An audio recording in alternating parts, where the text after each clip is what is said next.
Okay, so today we're going to do something a little bit different. Is we are going to do a reacts video to a rather old video.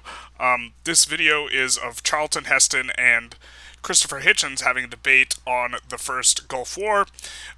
Christopher Hitchens is a thinker that while I disagree with him a lot, I rather admire him for both seeming to have a lot of intellectual integrity, as well as also having a very sharp wit and polemic style that does not sort of yield a fidelity to accuracy in order to be, let's say, brash and mildly to extremely offensive. And so this is why I like Christopher Hitchens. I rather wish he was still around to make commentary on what's going on today, but I selected this video for a couple of reasons. First of all, Christopher Hitchens is very interesting in terms of his support for the Gulf Wars because he very strongly opposed the first Gulf War, and then he, being a very left-wing person, was strongly in support of the second Gulf War, which is a little bit of an interesting change-up. He's not afraid to go along with, or go against, rather, the sort of masses that would normally be sharing kind of his positions and opinions. And then Charlton Heston was one of the guys in like the OG acting. I haven't seen this entire video. I've seen a clip from this video that I thought was rather amusing, and so I'll just be reacting along and trying to do one of these reacts videos, and hopefully I set it up okay at OBS. Let's take a ride.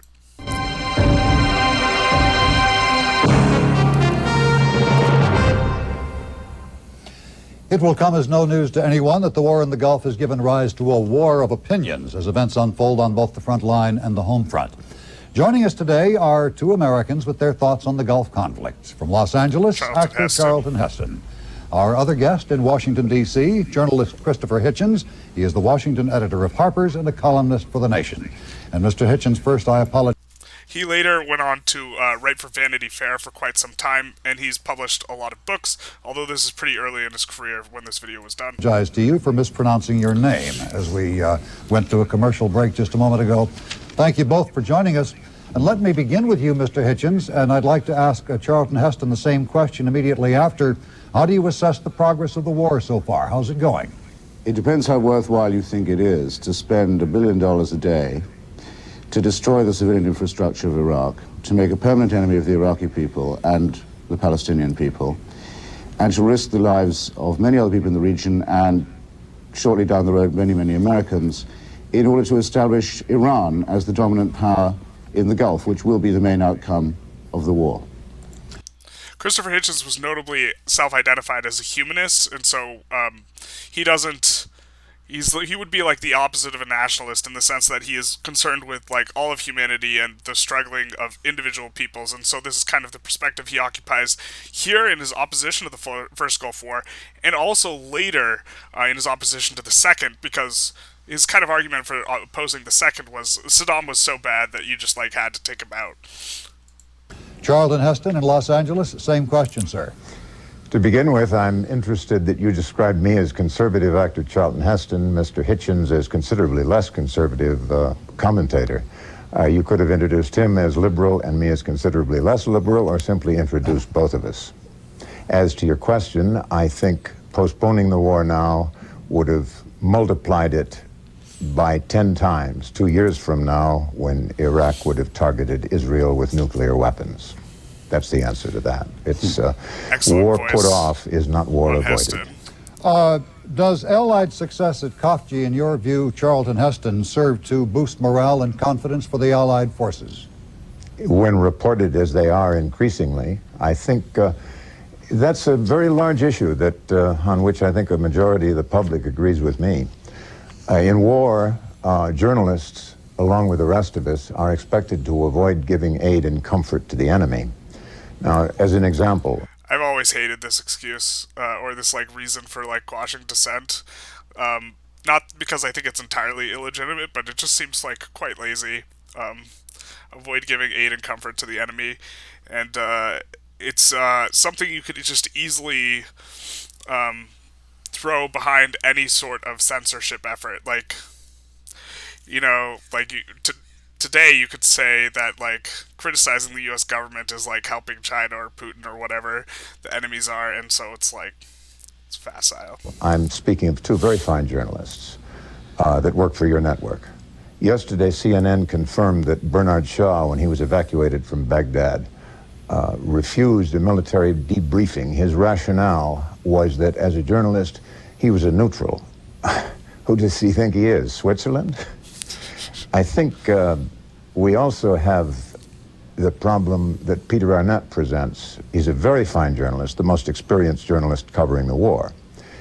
I think, though, he fails to realize that, in effect, he's become a volunteer spokesman for Iraq. He sees only what they show him. He can report only what they tell him. In effect, whatever comfort he's kept in depends on his pleasing them with what he says and how he says it. I took personal offense at the close of his interview with Hussein, for example, by the deference, unconscious, I'm sure, unconscious on his part, but increasingly present in his commentary, when he said, "Thank you, President Saddam Hussein." I don't want this to devolve. Not sure how I feel about that criticism there of the journalist. You know, you have to. He's in a position that he's in because he plays nice, and so if he stopped playing nice, he would get ejected or worse by Saddam, especially if you know Saddam. This is also takes place kind of more in the golden age of like journalism. You can tell Charlton Heston in general seems to have respect for journalists in general, which is really not how things operate today, where journalism is considered a bit of a hack profession. But this is more back when it was a very respected sort of thing. You know, kind of on the little on the heels of like Watergate and sort of like that. This was a little bit after that though, like quite a bit, but. Into a dissection or critique of CNN's role in coverage. Well, no, please don't say that. By the same token, we can't duck the issue. Mr. Hitchens, do you have any comments on it now that it's raised? Well, first, and I with all due modesty, because it's not every day one gets the chance to debate the Middle East with Moses himself. I'm not a liberal. I'd much rather be... Charlton Heston played Moses in the Ten Commandments, I believe. So this is a dig I rather find amusing. Called a radical. For another thing, I became a journalist so I wouldn't have to rely on the newspapers or the television for my information. I don't have to. This is actually a quote that Hitchens says is attributed to him, and like says he didn't say it in his memoir, or he implies he didn't say it in his memoir, but he says it here. Also, I like that he would rather be identified as a radical than a liberal. But if I did, I would be quite unaware of what was happening in the inside of Iraq, to Iraqi society. I've just talked this morning to someone who's driven across the length of the country and come out the side of the Turkish border, who describes the appalling devastation of what's obscenely called by President Bush collateral damage, and obscenely called by many journalists collateral damage in the one-party press and television that we have now, that's being visited on the Iraqis. As to deference, really, it was only on the 25th of July, after all, that President Bush sent his envoy in Baghdad to address Saddam Hussein as Mr. President and tell him that America had no opinion on inter-Arab border disputes. It's a long way from that and involves a lot of deference by the press not to notice that the United States has now appointed itself the arbiter of border disputes and inter-Arab disputes across the Middle East, to the advantage of the extremists in Iran and Israel, both of whom are waiting to profit from this ridiculous war. Charlton Heston, let me ask you, and I'm wording this question just very precisely. I'm not asking you what you think about the war, but how you feel about the war. I feel distressed about the war. I feel I was in a war. I feel deeply concerned about the lives of our people in the Middle East, about the lives of the Israelis who are targeted still by Scuds, and as I say, in a few years would have been targeted with nuclear weapons. I feel what Lincoln said when he was re-elected in his second term in the Civil War. He said, "With firmness in the right, as God gives us to see the right, let us finish the work we are in." That's what I feel. Mr. Hitchens, same question.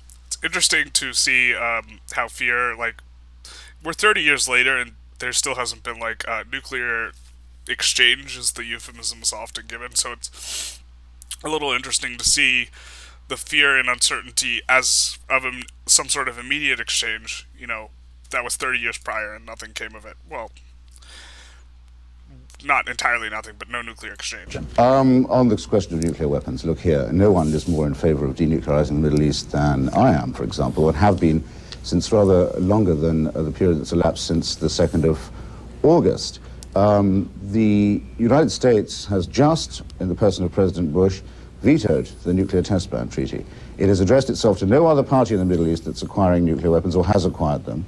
These include Israel and Saudi Arabia, except Iraq. And it has decided to say to the Arabs that it will decide which of their countries can develop which weapons. I can tell you now, but you will find out later, the Arab world will not be spoken to in that tone of voice. They will not allow the United States to determine for them their defense policies.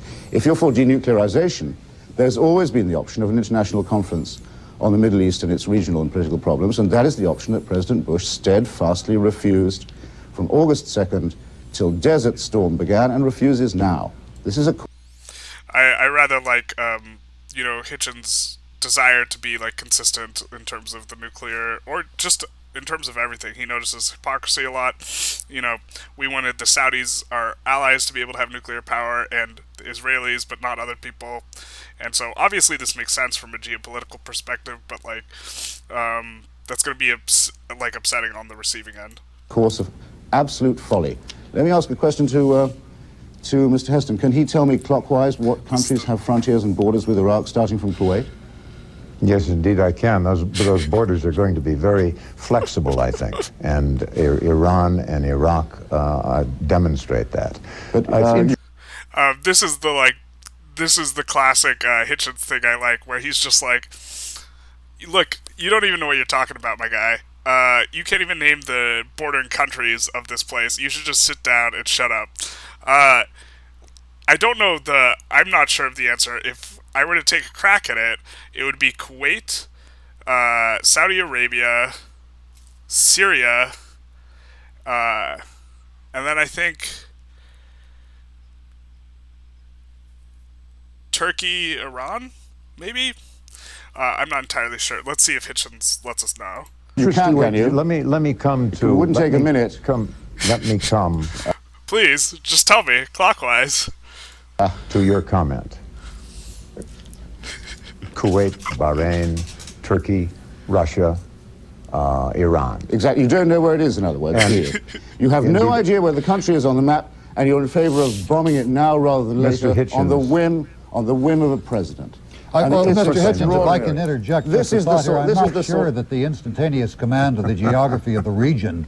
Oh, I don't know. I think if you're in favor of bombing a country, you might pay it the compliment of knowing where it is. This is just sort of instantaneous... Classic Hitchens. You know, it's certainly not the most... Knowing the geography is certainly not... Also, I don't know if he said counterclockwise, and I tried to give clockwise, but... It's certainly not the most important feature, like knowing which countries border it. But if you don't know which countries border it, you probably don't know that much about it. Like, it's a decent heuristic. And Hitchens has actually been on the ground in a lot of these areas quite a few times, and so he knows quite a bit about the areas. And in particular, he speaks on behalf of the Kurds, who have been doing a lot of fighting for the United States over the past 50 years. Up until they were, like, abandoned largely by Trump pulling out of Syria and, you know, just letting the Turks and the Russians come in and just, like, overrun the Kurds, which deeply problematic. But I think Hitchens would have been extremely critical of that. Barbarism upon which people like Bush trade. If you were asked to bomb Iran tomorrow, you'd do that. A year ago or two, the United States was on the side of Iraq against Iran. A few years before that, it was on the side of Iran against Iraq. Now we're fighting the Iranians' war for them. Why is this sort of public opinion so reliable? The veto of the nuclear arms pact has to do with our fear of Soviet nuclear weapons. Oh, come on. Our pursuit... You don't think it does? Really? You really doubt that, Mr. Hitchens? You seem rather extreme. That's true, Mr. Heston, as the supposition of yours that Bahrain, which is an island, has a common border with Iraq. I simply don't understand why Reaganite hacks of this kind are consulted for their opinions at a time when thousands of civilians are being killed casually. And Hobart attacks do not concern collateral damage. I love this. like Hitchens is just laying into him, calling him a hack, because he's an actor. He's not an expert on the region, and I think Hitchens is right in this regard. And then Charlton Heston is like, no, please, not the ad hominem. By the president and by the press. This is an insulting process, and it's going to lead us into absolute calamity. Mr. Then we'll have to Hitchens, wonder why we you weren't are warned before. insulting in taking up valuable network time with an ad hominem attack rather than rational discussion. You have He hit him with the rational discussion. Charlton Heston couldn't come up to it, and now he's slapping him with the ad hominem.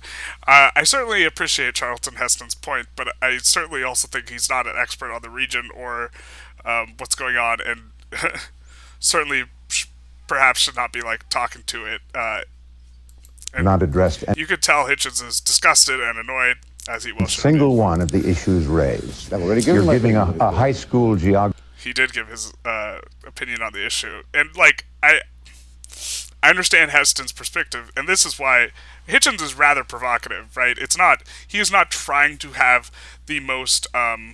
He's not trying to convince Heston of anything. He's not trying to engage him in a productive way.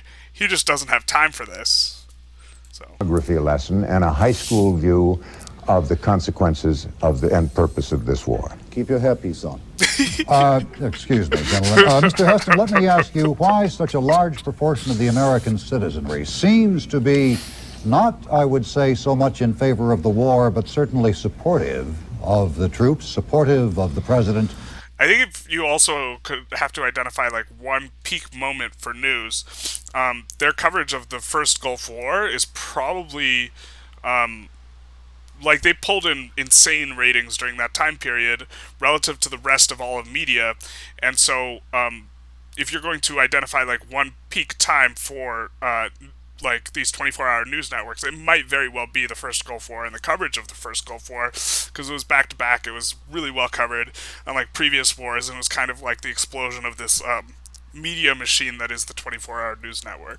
And apparently supportive of the goals expressed. I think for the same reasons that Lincoln voiced, beyond question.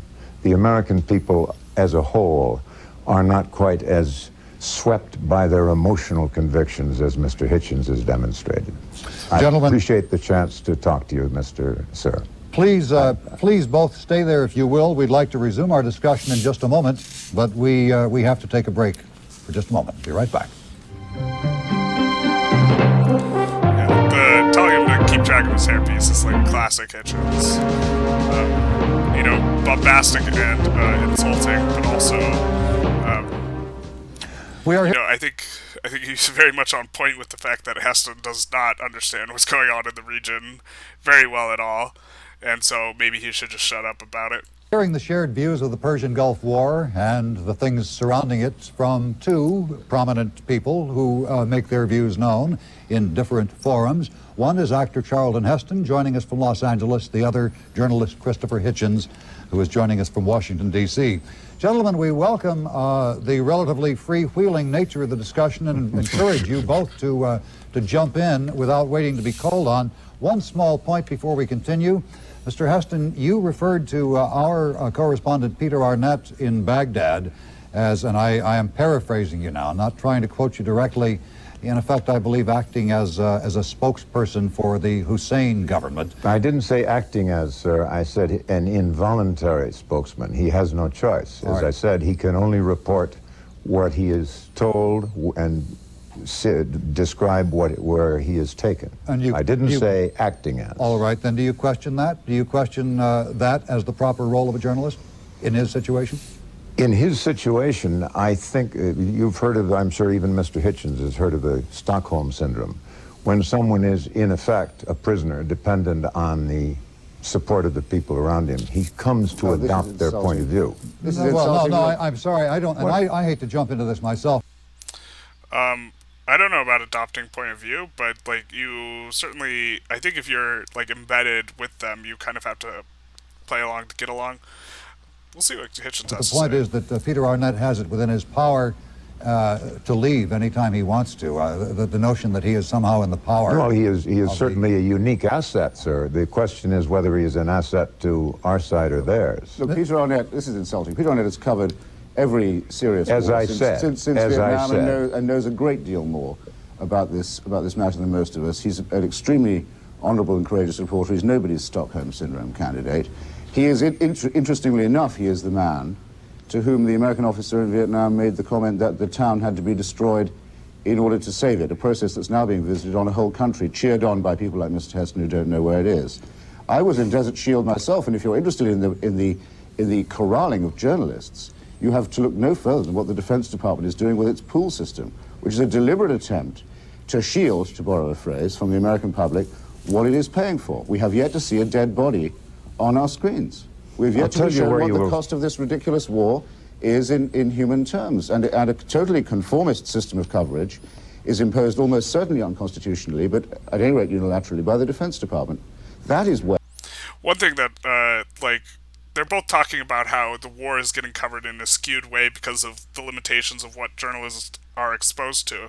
I think with the conflict in Ukraine, it's particularly notable that technology makes a huge difference, and it's just impossible to, let's say, massage the narrative in the same way it was back then, which, was much less massaged than, in the 40s, let's say, where everyone was, hyper-nationalistic, and whoever you were fighting against in either of the world wars were, the personification of evil for, both sides. Where your voice might count, Mr. Heston, if you wanted to raise your voice and say, in the Lincoln-esque tones that you affect, that the American people are smart enough to be trusted with the truth, before it's too late, before they find out with the calamitous outcome of the war. I'll tell you where you will see some bodies. The ultimate footage to come out of Iran will be just before they launch a chemical attack. He has threatened such an attack. So far, every attack he's threatened, Iraq, I mean. Do you think I didn't know the difference? I know you really? Didn't know the difference. You really don't know? Okay, I don't think anybody else thinks that. There will be footage out of Iraq showing gassed civilians. Hussein has already gassed his own civilians, his own citizens. He will take journalists to the site, show them the swollen corpses, and say, American warplanes did this. And that will be broadcast around the world and will be very persuasive to people like you, I have no doubt. A little prophetic, considering what ends up happening is Hitchens eventually decides for the second Gulf War that Saddam has to be stopped, and he's too much an enemy of, let's say, liberalism or democracy or freedom or human rights to not be stopped. And so it's a little bit interesting watching this video when so much more of the information that, or the debates you can find on Hitchens are related to the second Gulf War. Well, I think I'd really rather have another question now. Talk about a new world order, then. Beginning with you, Mr. Hitchens. President Bush is the one most associated with the phrase. The concept of a new world order is one employed by the president in his policy in implementing the United Nations resolutions for the Persian Gulf. What does the new world order idea mean to you? As you say, it is a presidential phrase, and I suppose that's because of its emptiness and vagueness. It's odd to me that he keeps talking about New World Order, because most of the time he wants to sound like Churchill and keeps comparing himself to Churchill and using Hitchens really, really hates Churchill, by the way. Analogies about Munich and so forth. The New World Order is a phrase actually taken from Hitler, and I don't really understand how it's become our objective. I don't say, of course, that President Bush is Hitlerite or anything of the sort. But as it happens, the phrase has an unpleasant echo in Europe, a fact of which I think the President is unaware, as of so many other things. It's very interesting. As applied to the Middle East, it's strictly speaking meaningless. It simply means that for the third time in 2 decades, the United States has changed sides in the war between Iran and Iraq. You notice, though, that we're now being told we mustn't pound the Iraqis too horribly. We mustn't destroy their country too utterly, because we may need them again. The President said as much this morning in his collateral damage remarks. In other words, there may be another round, we may have to change sides once more. So it could be that some good will come out of this, and further billions will be spent on rebuilding what if Iraq has been knocked down at the rate of $1 billion a day. But if there's nothing new or orderly about that, that's the old barbarous imperial order. Mr. Heston, Hitchens in general is opposes intervention. He was pretty strongly against the Vietnam War, and it was interesting to see him make an about face for the second Gulf War. But You know, this, if you're talking about like human suffering, you have to, going in there is like really going to cause a lot of suffering, and it's, yeah, I don't know, it's difficult. The role that the United States has taken upon itself as becoming the inheritor of the British Empire in the region, a role in which it will fail as the British did. All right. Mr. Heston, your comments on the same question. Does the phrase New World Order mean anything to you? I'm delighted to say that Mr. Hitchens and I seem to agree on a point. I'm disturbed by the phrase New World Order. I think it has the echoes of the Hitler regime that he referred to, although I don't think that was intentional, as nor did he imply that. I am concerned, deeply concerned, about the future, the post-war future. I am absolutely convinced Hussein must be stopped, his war-making power nearly eliminated.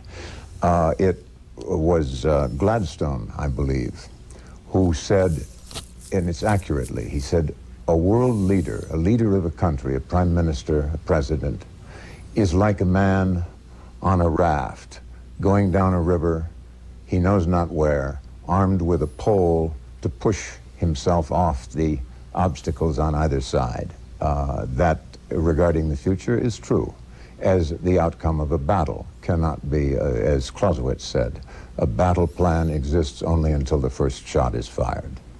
Gentlemen, if you can both sit there for just a moment, we'd like to pause for a brief break and come back and wrap up our discussion, sharing your thoughts on the Persian Gulf War, dealing with one question among others, how you feel about the anti-war demonstrations that have been seen and heard in the United States. Stay with us.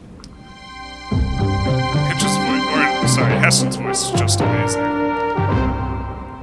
Interesting to see him so calm after the exchange, kind of like halfway through this video.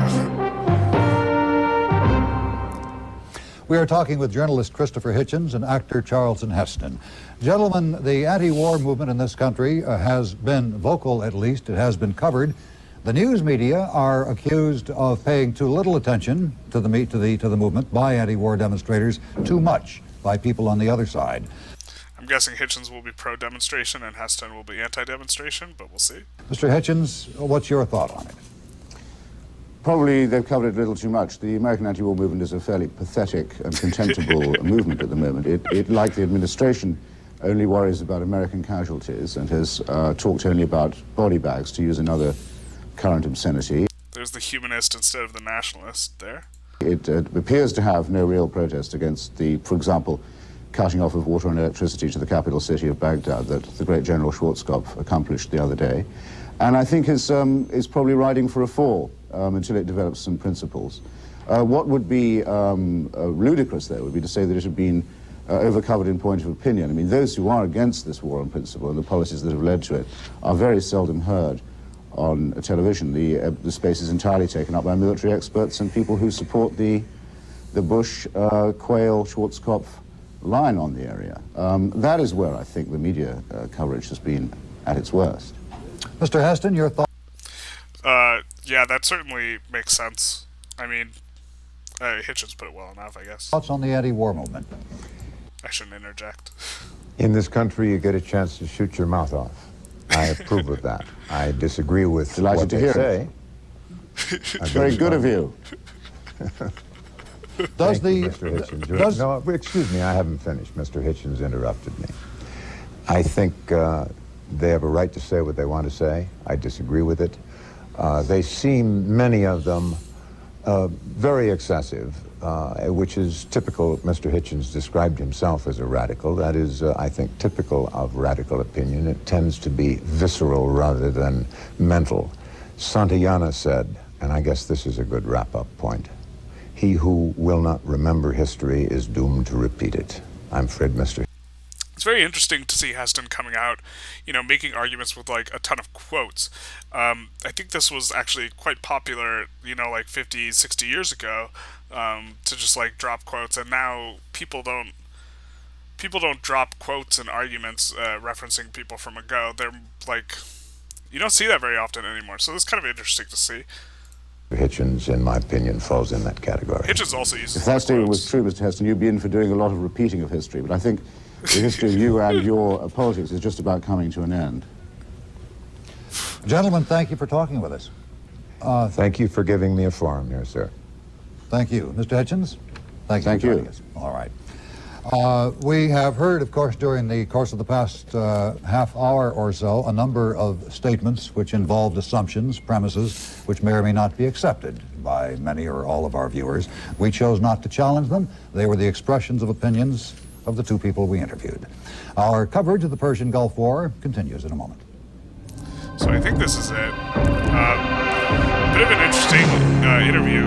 I mean, there's like a lot of context to add if you're just like thinking about just Hitchens himself, and Hitchens later opposed the Gulf War, and so or the second Gulf War, and he did it for reasons that are kind of consistent with like what Heston was saying, which is like Saddam needs to be stopped, my guy. And so it's interesting to see this now, although I'm sure Hitchens would say, I think Hitchens's perspectives changed, on the matter. Although he even like readily admits that he like opposed it, and then like if he's trying to talk about the substance, he thinks that the first George Bush, the first George Bush when he was in there, he should have finished the job, and now it's like untenable, and now the second George Bush has to go in there, whereas the first did not have to go initially. And another thing I really like about Hitchens is he is very consistent in his humanistic perspective, where he cares about all of humanity, not just people from an individual nation, and you can see that in his criticism of the protesters, which I was expecting him to be pro-protester, but he was pro-protest, but he was like, you guys aren't protesting enough, you're not protesting the right things, which is you need to be protesting more of just like the terrible stuff that's going on for the people of Iraq. It's also a lot easier for him to occupy this position because he did a ton of like boots on the ground journalism in the Middle East, and so he's like hung out with a lot of people from these various countries, and so. But yeah, mainly watched this initially because I remembered the zingers in particular. Let's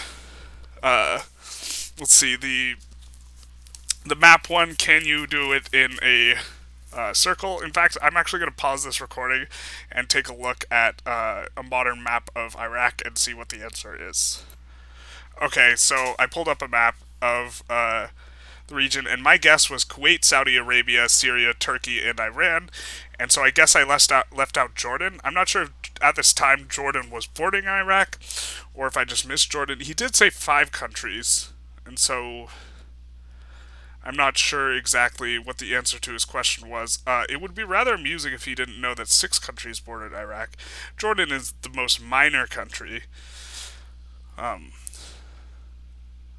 so, let's see. I guess I'm going to pause this recording again and see if Jordan has always bordered Iraq, or since 91. Okay, so this map says it's from 91, and if you look, the resolution might be a little low. Can we zoom in? No, not really, or it doesn't affect on the OBS.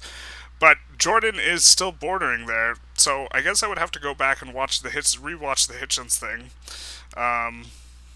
But there appear to be 6 countries bordering Iraq, and counterclockwise, it's Kuwait, Saudi, Jordan, Syria, Turkey. Unless Turkey's not touching? No, Turkey's touching. And then Iran. So I was close with my initial guess, and perhaps Hitchens was off with his sort of ask of Heston. This is a little. I always found that clip really amusing, and I never double checked the borders. And maybe Hitchens forgot about, or maybe he said 6 and I'm not remembering right. I thought he said 5. I gave 5. I was pretty close. Or I was correct if we forget about Jordan, but could you forget about Jordan? Jordan is definitely the least big player at this time, or in 91.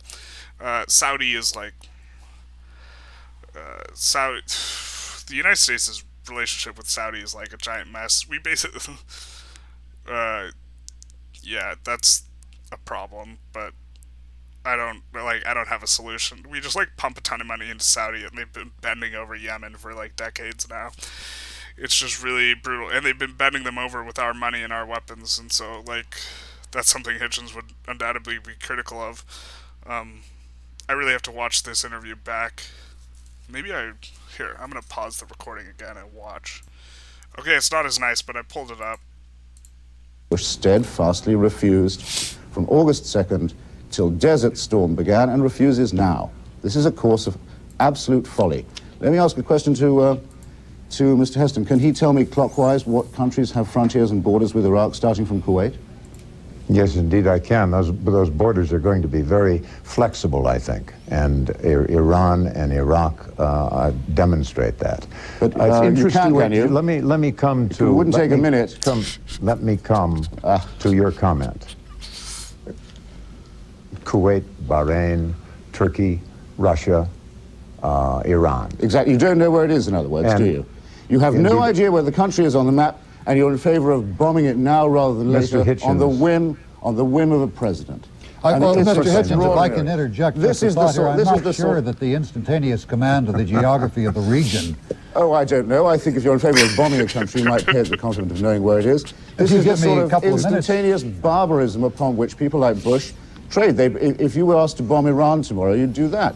A year ago or two, the United States was on the side of Iraq against Iran. A few years before that, it was on the side of Iran against Iraq. Now we're fighting the Iranians' war for them. Why is this sort of public opinion so reliable? So he just asks for the countries, it looks like, and doesn't say that there's 5. So I missed Jordan. I was close though. You always forget about Jordan. I think that, yeah. This is the big map, or this is one of the maps. And so, if you take a look, you know, at the yeah, there's 6. But this is classic Hitchens, where he's just like, dude, here's this performative thing you can do in 10 seconds to show me you know what you're talking about. And then he knows they can't do it, so he just drops it on them. And, you know, classic lines like, you know, if you're going to bomb a country, you should do it the courtesy of knowing where it is on the map. Absolute bangers. Anyways, that was fun. Hopefully you enjoyed it. If there's any, like, videos you want to see me react to or anything like that, I don't know if I'm going to do this that much, though, because it's, like, not necessarily. It's good for like introducing people or things that I'm interested in, but like it's not getting across any of my ideas. But it's a fun video. Yeah, you should know what countries you're adjacent to. Anyways, do the YouTube algorithm stuff, all that jazz. If you've been sitting down for more than an hour, maybe take a walk. You know, take a few paces, stand up, do some squats, get your blood flow a little. It's good for your health, and have a good one.